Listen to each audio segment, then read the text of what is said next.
you ever intimidated by those massive themes? You know, it's a love story, but there's suicide, there's disability, there's the British class system.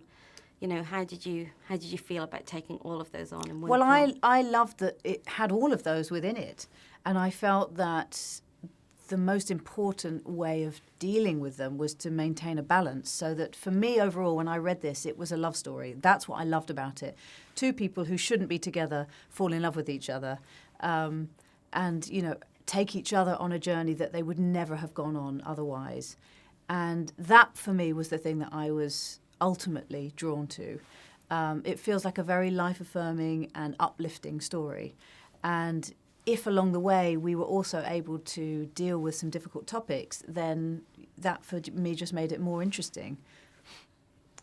And if there is one key message in this film, what would you say it is? Live boldly. Okay. Live boldly. Push yourself. Don't settle. That's what he says to her. We only get one life. And how did you feel about non-disabled actors playing disabled characters? And how did you discuss that when it came to casting? And did you make a decision later or at the very beginning, or how did you approach it? Well, of course we discussed it right from the beginning with both producers and with the casting director early on.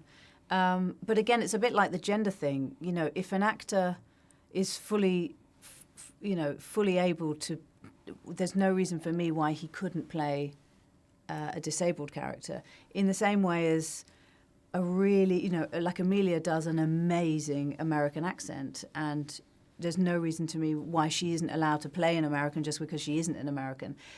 An actor's job, if they connect with a character and they feel that they can tell that story, they should be allowed to go for it just as much as anybody who is more naturally, if you like, born to play that part.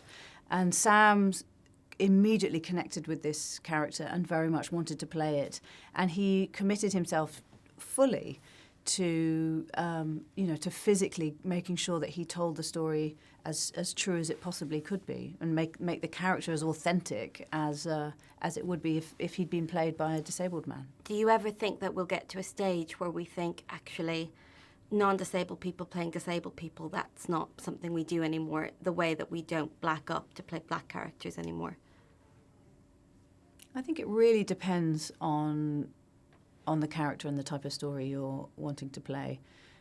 Daniel Day-Lewis made a pretty good effort with My Left Foot, and you know, Eddie just won the Oscar last year for playing Stephen Hawkins, and I think in both of those performances you see an actor who has committed so fully. For me, that's no different to Benedict Cumberbatch playing Richard III, who again has committed himself physically to a part. For me, that's part of the actor's job, and I think they should be allowed to, you know, to express themselves in those ways.